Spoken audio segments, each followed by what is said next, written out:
था कई बार, है ना। तो एक बार same topic I am just repeating again, okay, just listen it carefully. So here I am talking about the rate law. What is rate law? Actually rate law is an expression. Rate law एक expression है in which rate of reaction is expressed in term of molar concentration, जिसमें आप rate of reaction को molar concentration की terms में express कर रहे हैं। So here you can see, यहां देख सकते हैं, this is the rate law in which rate of reaction is express in term of molar concentration of A and B. तो यहां मैंने एक रिएक्शन लिखी है जिसमें ए और बी जो है ये आपके पास रिएक्टेंट है, and this is the molar concentration of reactant. तो आपने रेट ऑफ रिएक्शन को रिएक्टेंट की मोलर कंसंट्रेशन की टर्म्स में एक्सप्रेस किया है, ठीक है। And having some exponential power on them, इनके ऊपर कुछ एक्सपोनेंशियल पावर है which may or may not equals to stoichiometric coefficient, जो इन stoichiometric coefficient के इक्वल हो भी सकती है और नहीं भी हो सकती, ठीक है। और दूसरा हमने ये कहा है कि how can we find the definition of rate constant. Rate constant की डेफिनेशन को अपन कैसे फाइंड करेंगे? तो अगर हम यहाँ पर इस रेट लॉ में suppose if we put the value of A and B as a unit, अगर हम यहाँ पर ए और बी को यूनिट लेकर के यानी 1 मोल पर लीटर लेकर के यहाँ वैल्यू पुट करते हैं, तो उस कंडीशन में आप देख सकते हैं if A becomes 1 and B becomes 1, in that case rate of reaction will equals to K, and K is a rate constant. K is a rate constant. So we can say that rate of reaction is called rate constant. Rate of reaction is called rate constant when the molar concentration of A and B is 1 mole per liter. When molar concentration of A and B is molar concentration. So this is the definition of rate constant. ये rate constant की definition हो जाएगी। चलिए आगे बढ़ते हैं। अब इसमें एक इंपॉर्टेंट बात आती है कि जो हमने रेट लॉ देखा है, ठीक है, so there are some characteristics of rate law. Rate law के रेट कांस्टेंट के कुछ कैरेक्टरिस्टिक्स है। So now let's see some characteristics of rate constant, क्योंकि ये भी एग्जाम्स में बेटा पूछा जा चुका है कि what is rate constant, right any 4 characteristics of rate constant. इसके 4 कैरेक्टरिस्टिक्स लिखे, ठीक है। तो हम बात कर रहे हैं, now we are talking about rate constant, ठीक है, इट्स कैरेक्टरिस्टिक्स। कैरेक्टरिस्टिक्स लिख देते हैं, characteristics of rate constant. Rate constant की कैरेक्टरिस्टिक्स की हम बातें कर रहे हैं यहाँ पर। सो लेट्स सी, देखते हैं सबसे पहले। So if we are talking about the characteristics of rate constant, the first characteristic is, पहला characteristic ध्यान से सुनना, for every reaction at constant temperature, at fixed temperature, every reaction have a different or fixed rate constant. Her reaction के लिए एक fixed temperature पर rate constant की value जो होती है वो fixed होती है। So here you can write for every reaction the value of K is a rate constant, okay, rate constant is a K, value of K is constant. For every reaction the value of K is constant at fixed temperature, okay, fixed temperature पर इसकी value constant होती है, fix होती है, ठीक है। I mean to say that जैसे कोई अमोनिया का डिकम्पोजिशन की रिएक्शन है, उसके लिए रेट कांस्टेंट है, उसकी वैल्यू फिक्स है। बट अगर हम कोई दूसरी रिएक्शन देखते हैं तो उसके लिए जो वैल्यू होगी के की, वो वैल्यू क्या होगी? फिक्स होगी, ओके। सेकंड देखें, at different temperature value of k is different for same reaction. एक ही रिएक्शन के लिए अगर आप टेम्परेचर चेंज करते हैं तो के की वैल्यू चेंज हो जाती है, because value of k is depends on temperature. और ये हम पहले भी पढ़ चुके हैं कि rate of reaction temperature increase करने पर चेंज होता है, और वो इसलिए होता है क्योंकि के जो है वो टेम्परेचर से अफेक्ट होता है, और के अफेक्ट होने से रेट ऑफ रिएक्शन भी अफेक्ट होती है, ठीक है। नंबर 3, थर्ड, अगर हम के की बात करते हैं तो actually if you talk about the unit of के, ठीक है, इस के की जो यूनिट है, एक्चुअली ये यूनिट जो है वो ऑर्डर ऑफ रिएक्शन पर डिपेंड करती है। For different order of reaction there is a different unit of k, और ऑर्डर ऑफ रिएक्शन जस्ट इसके बाद हम बात करेंगे उसके बारे में। सो आप लिख सकते हैं कि यूनिट ऑफ के depends on order of reaction, ठीक है, it depends on order of reaction. And the fourth point is rate of reaction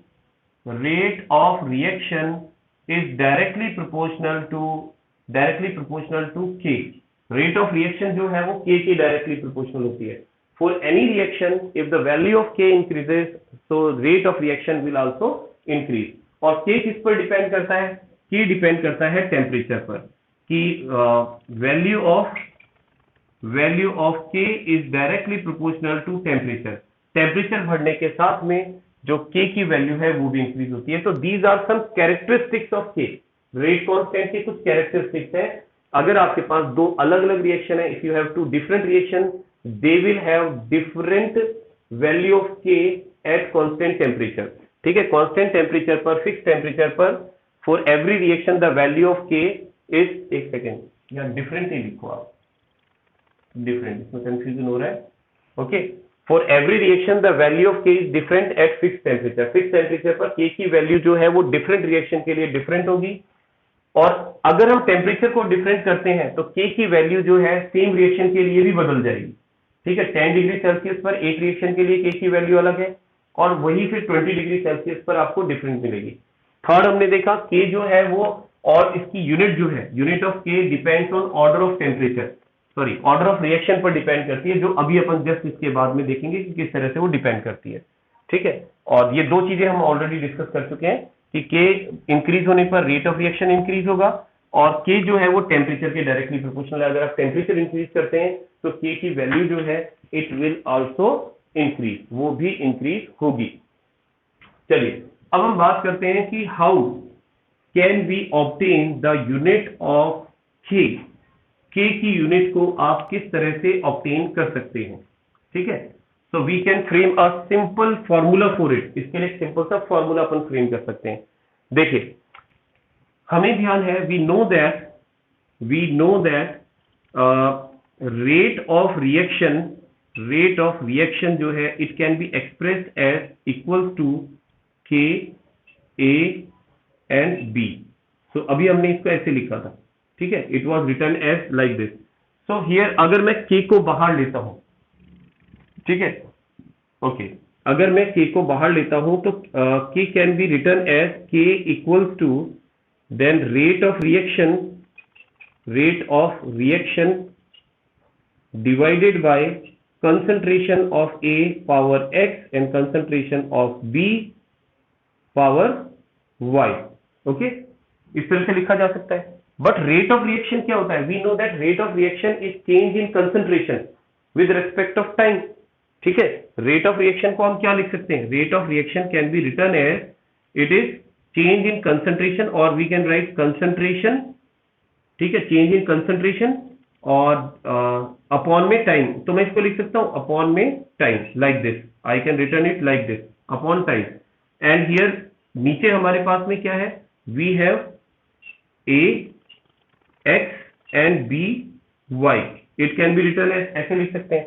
now अब एक स्टेप और समझिए आप simply, yes we can write it k equals to, it is concentration, let's write it concentration again, and we know that A and B are also concentration, ठीक है। A is a concentration of A, B is a concentration of A, sorry B। तो यहां पर जो unit आएगी वो concentration unit ही आएगी।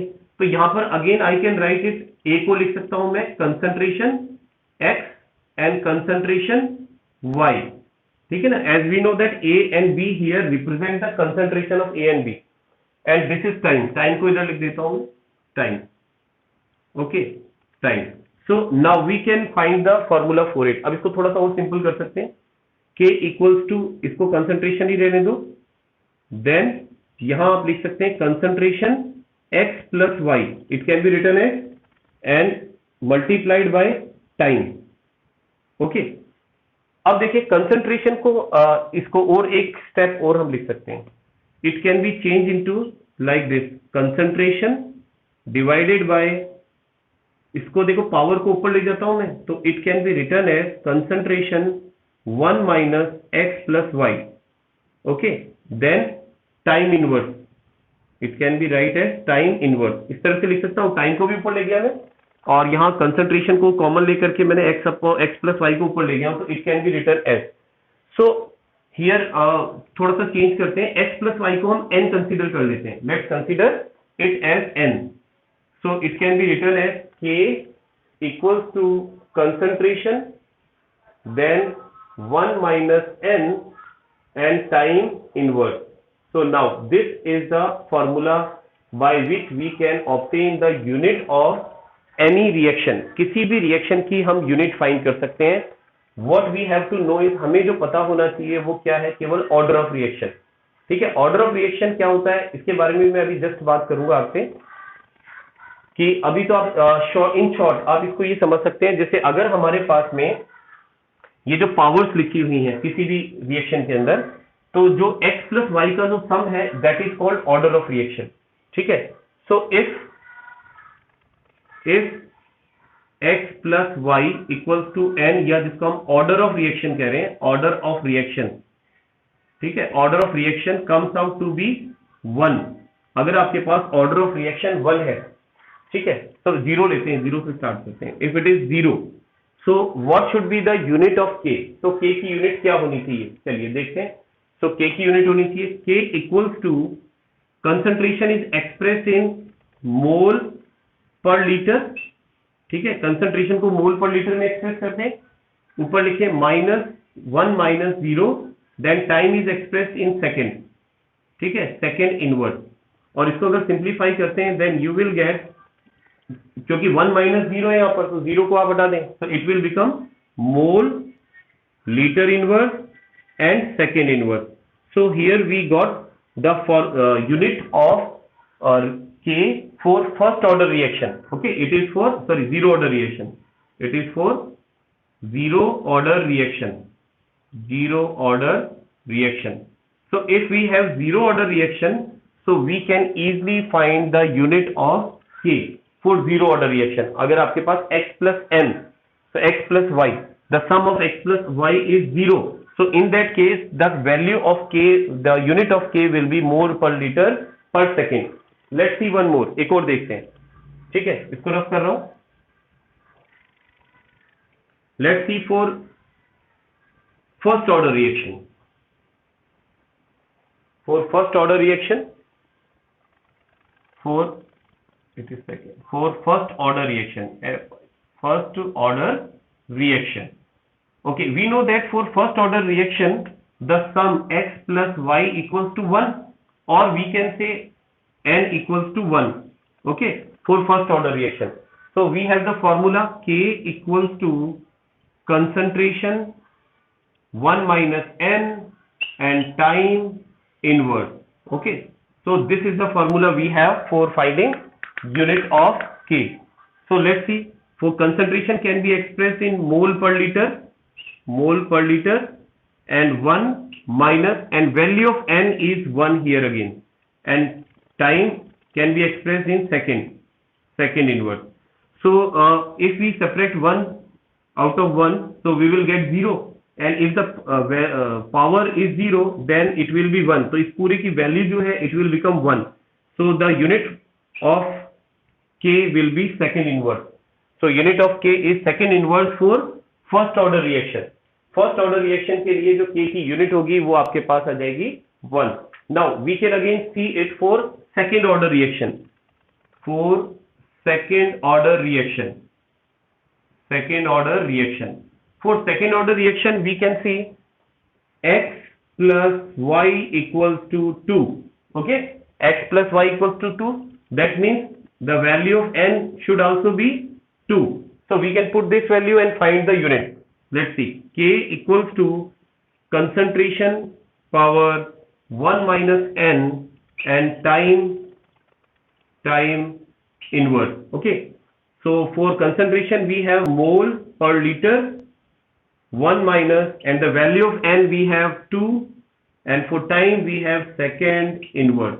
Okay, so let's see, it will become mole -1, liter, again -1, and second -1. Let's make some changes. So we can write it as mole inverse liter will there will be reciprocal of liter inverse, then it will become liter and second inverse. So this is the unit for K for second order reaction. Okay, second order reaction के लिए ये K की unit हमारे पास में आ गई है. Let's see. So I think you can easily find the unit of K. K की यूनिट आप easily calculate कर सकते हैं, easily find कर सकते हैं. Okay, so इसको रफ कर रहा हूं मैं, then आगे हम बात करते हैं.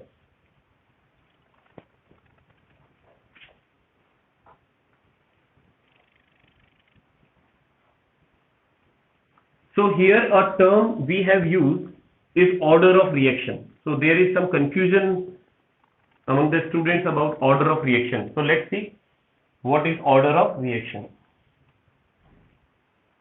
So here we are discussing order of reaction. Order of reaction. Okay, so what is order of reaction? Here we have observed that order of reaction is nothing but the sum of exponential powers present in rate law. ठीक है, rate law में जो exponential powers हैं उन पर जो हम उनका जो सम करते हैं, that is called order of reaction. So let's write the definition of it. Order of reaction it is the sum of exponential power present on concentration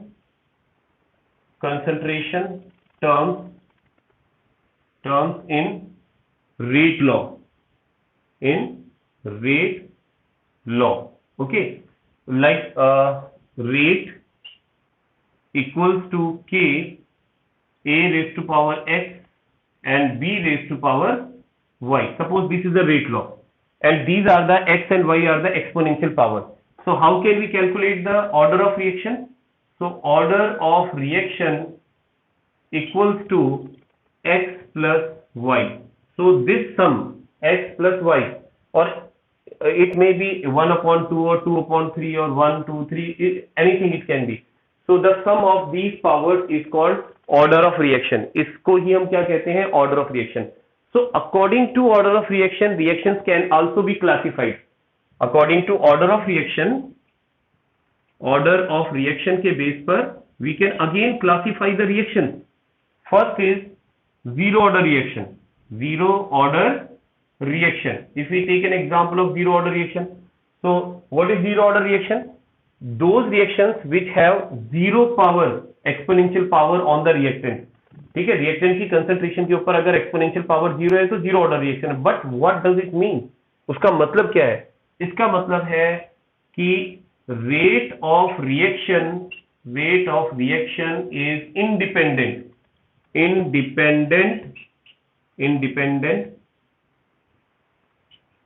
independent from molar concentration of reactant. क्या हो गया बेटा? Molar. Okay, ठीक है ना. तो rate of reaction is independent from molar concentration of reactant. So let me have an example जो हमने अभी डिस्कस किया था कि rate, suppose let's see an reaction. Suppose we have NH3 gives N2 plus 3H2. Suppose this is the reaction, and if we take the rate law of this reaction, so it will be just like this. Rate is equals to K and NH3 raised to power 0. ठीक है. So if we have power of this concentration term 0, that means the whole value of this will become 1 and the rate will equals to K.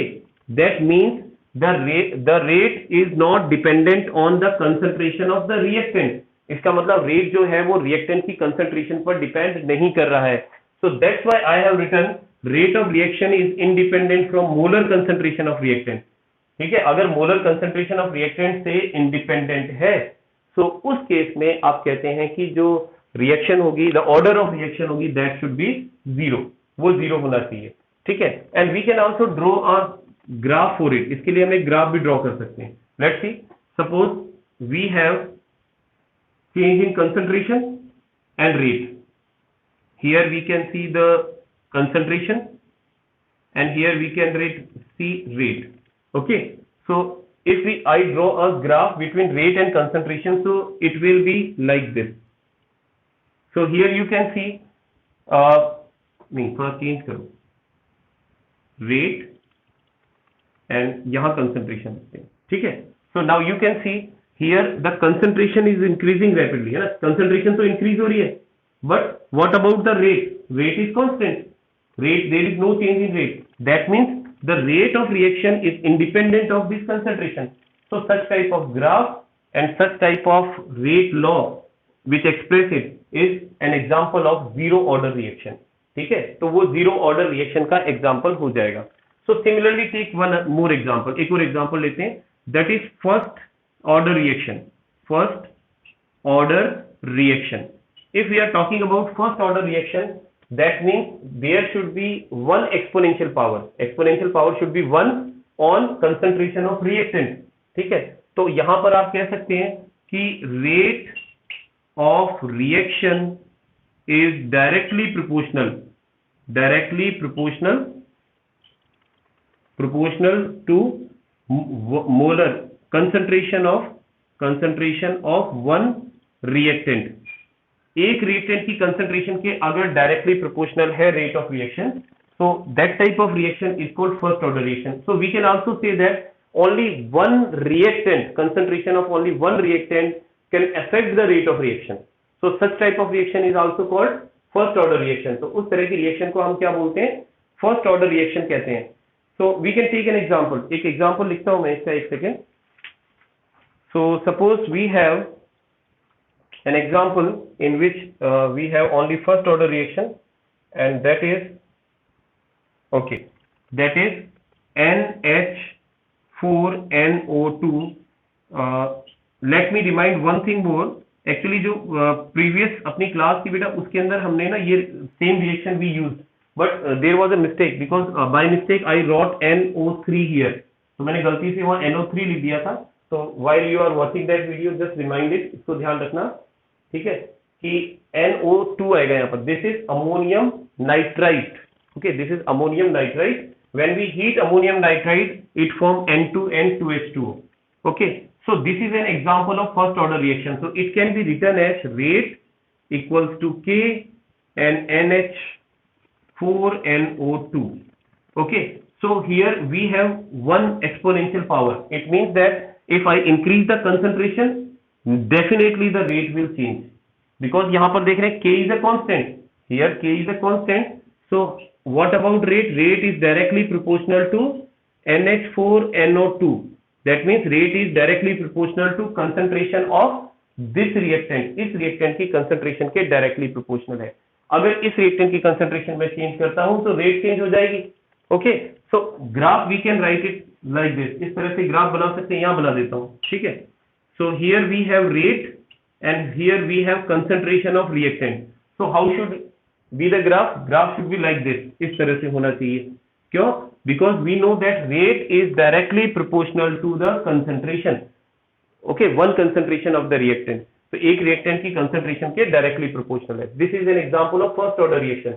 So similarly we have different order of reactions. अलग अलग order हो सकते हैं हमारे पास reaction के, second order, third order, fourth order. ठीक है, on the basis of order of reaction, reaction can be divided into 0, first, second, like this. Okay, so how this order is obtained, इस चीज को और समझते हैं. जैसे हमने एक बात तो कही है कि experimental value है, it is an experimental value, but how experimentally the order of a reaction is obtained. Experimentally किसी भी reaction का order कैसे obtain किया जाता है, that's very interesting. ठीक है, वैसे we have 3 or 4 ways by which we can find the order of reaction. First method is by seeing the unit of K. जो K है हमारे पास रेट कांस्टेंट, उसकी यूनिट को देख करके फाइंड कर सकते हैं. ठीक है. Second, we can see the change in concentration, relation between change in concentration and rate of reaction. इन दोनों से रिलेट कर सकते हैं. We can also see the order of reaction, find the order of reaction with graph, graph से भी उसको find कर सकते हैं अपन। ठीक है, चलिए देखते हैं अपन कि हाउ इट इज ऑब्टेन, इसको कैसे ऑब्टेन किया जाता है। तो late me have a very simple example, एक सिंपल सा एग्जांपल ले रहा हूं। देखिए, सपोज यहां पर दिया गया है रिएक्शन है हमारे पास, reaction that is 2A plus B C plus B, this is a reaction at 300 kelvin. Okay, और यहां कुछ ऑब्जर्वेशन है, following observation, and using the following observation हमको क्या करना है, फाइंड करना है कि ऑर्डर ऑफ रिएक्शन क्या होगा। सो लेट्स सी ऑब्जर्वेशन क्या है हमारे पास में। सिंपल है, बहुत इंपॉर्टेंट है बेटा, इसको ध्यान से समझना। Yes, so we have observation first, second and third, there are three observations, serial number, and this is the concentration of A mole per liter, and this is concentration of B, it is in mole per liter, and this is the initial rate, okay, initial rate in mole per liter, and then minute inverse. Okay, the values are 0.1, 0.1 and 6 into 10 raised to power minus 3. Next value is 0.4, 0.1, 2.4 into 10 raised to power minus 2. And the third value is 0.1 and then 0.3 and 5.4 into 10 raised to power minus 2. Okay, so these are the values. So using these values we have to calculate the order of reaction, order of reaction को calculate करना है। Let me write the formula for it first. ठीक है, लिख देता हूं मैं, rate of reaction, rate equals to k concentration of A and concentration of B. अब जो हमें ऑर्डर यहां पर यूज करना है, the sum of these exponential power is called order. तो ये ऑर्डर हम इसको देख करके फाइंड करेंगे। अब कैसे, लेट्स सी। देखिए, हम यहां देख रहे हैं कि ए की concentration that is 0.1 and this is 0.1, that means we have the same concentration of A and B. At that time the rate of reaction is 6 into 10 raised to power minus 3. Now what we do, इसको मैंने constant रखा है, this is constant, 0.1, 0.1, इसको change नहीं किया, इसकी concentration को same रखा, and here what I have done, I have increased the concentration of A 4 times, मैंने A की concentration को 4 टाइम increase कर दिया है। What is the effect on the rate of reaction? Let's see. Rate of reaction पर क्या effect पड़ रहा है? You can observe it. देख सकते हैं आप यहाँ पर क्या इफेक्ट पड़ रहा है? It has become, I think 4 times. Okay? It has, because 6 4 जा 24 and the power is minus 2 आ गया, तो 6 4 जा 24 ही है। So यानी it has become 4 times. 4 time increase हो गया है, और कंसंट्रेशन को भी आपने कितने टाइम इंक्रीज किया है? 4 टाइम इंक्रीज किया है। ठीक है, तो अब यहां पर क्या रिलेशन आ रहा है? रिलेशन अगर आप देखें इसमें, रेट में और कंसंट्रेशन में आप रिलेशन देखें, तो अगर आप कंसंट्रेशन को 4 टाइम इंक्रीज कर रहे हैं तो रेट भी 4 टाइम इंक्रीज हो रहा है, दैट मींस डायरेक्टली प्रोपोर्शनल। ठीक है, if it is directly proportional that means A की रेस्पेक्ट में अगर मैं रेट को कहता हूं तो यहां पावर 1 आएगी। ठीक है, ए के रेस्पेक्ट में पावर 1 है, क्योंकि जब मैं ए को डबल करूंगा रेट डबल हो जाएगा, ए को 3 टाइम्स करूंगा रेट 3 टाइम्स हो जाएगा। Now let's see in term of B. अब बी के टर्म्स में देखते हैं। अब आप देखिए, ए को मैंने कांस्टेंट रखा है, ए इज 0.1, इसकी रिएक्शन, इसकी जो कंसंट्रेशन इज कांस्टेंट। ठीक है, एंड अब मैंने बी की कंसंट्रेशन को 3 टाइम कर दिया है, I have change into 3 times. तो यहां पर मैंने इसको 3 टाइम्स इंक्रीज किया है कंसंट्रेशन को। So what is the effect of concentration, rate of reaction? Rate of reaction पर क्या इफेक्ट पड़ा, इससे कंपेयर करेंगे आप इसको। ठीक है, इससे कंपेयर करेंगे, क्योंकि this is the initial rate. So initial rate जो है देखो 6 into 9 equals to 54, क्योंकि पावर -2 आ रही है यहां पर, that means it has increase 9 times. ठीक है, ये 9 टाइम इंक्रीज हो गया है। 3 टाइम कंसंट्रेशन को इंक्रीज किया तो वो 9 टाइम इंक्रीज हो गया। ऐसा कब पॉसिबल है? ऐसा तब पॉसिबल है जब कोई चीज स्क्वायर में है आपके पास। जैसे अगर मेरे पास बी है सपोज, ठीक है, तो यहां बी के ऊपर मेरे पास स्क्वायर है सपोज। अब यहां पर मैं इसको 3 टाइम इंक्रीज करता हूं, अभी फिलहाल इसकी वैल्यू ये है। इफ आई राइट 3 हियर, अगर मैं इसको 3 से मल्टीप्लाई कर रहा हूं, it will become 9b square. ठीक है, 9b स्क्वायर हो जाएगा ये, क्योंकि यहाँ पर 3 का आपको क्या करना पड़ेगा, स्क्वायर करना पड़ेगा। तो यानी अगर 3 टाइम कंसंट्रेशन को इंक्रीज कर रहा हूं और वो 9 टाइम रेट हो रही है, दैट मीन्स मैंने पावर कितनी लगा रखी है, 2 लगाया, तभी तो ऐसा हुआ है। दैट मीन्स यहाँ कितनी पावर आनी चाहिए, इट शुड बी 2। तो यहाँ पावर कितनी होनी चाहिए, 2 होनी चाहिए। तो अब यहाँ पर ए के रेस्पेक्ट में ये फर्स्ट ऑर्डर रिएक्शन है, in respect of B it is second order reaction, and we have to calculate the order of reaction यानी पूरी रिएक्शन का ऑर्डर फाइंड करना है आपको, पूरी रिएक्शन का। so for whole reaction we have order of reaction 1 plus 2 equals to 3, that means it is third order reaction. this is an example of third order reaction. अब एक चीज आपको यहाँ समझ में आ गई, इससे कुछ लेना देना नहीं है, we have nothing to do with this। इससे कोई मतलब नहीं है कि रिएक्शन में कितने आपके पास स्टोइकियोमेट्रिक कोएफिशिएंट कितने थे, ठीक है ना। बाकी ये तो एक कोइंसिडेंस है कि अगर मैं इसको लॉ ऑफ मास एक्शन के अकॉर्डिंग लिखता हूं तो ये ऐसे लिखा जाएगा, ऐसे लिखा जाएगा। तो यहां देखो चेंज हो गया है, वैसे तो इसका ऑर्डर भी 3 आ रहा है, बट यहां पर ए के रेस्पेक्ट में यहाँ 2 दिख रहा है हमें, क्योंकि यहाँ 2 लगा हुआ था, ठीक है। जबकि हमें पता है ए के रेस्पेक्ट में तो फर्स्ट ऑर्डर रिएक्शन है, क्योंकि हमने एक्सपेरिमेंट से देखा है इसको। बट बी के रेस्पेक्ट में ये क्या है, यहां दिख रहा है फर्स्ट ऑर्डर, लेकिन यहां हमें दिख रहा है सेकंड ऑर्डर। तो इसका मतलब थ्योरेटिकल चीज अलग है और प्रैक्टिकल चीज अलग है। तो हम जो प्रैक्टिकल से फाइंड करते हैं ऑर्डर ऑफ रिएक्शन को, केवल प्रैक्टिकल से फाइंड करते हैं, इसको थ्योरेटिकली फाइंड नहीं किया जा सकता। So I think this concept is clear to you, ठीक है, ये चीज समझ में आ गई बेटा, ओके।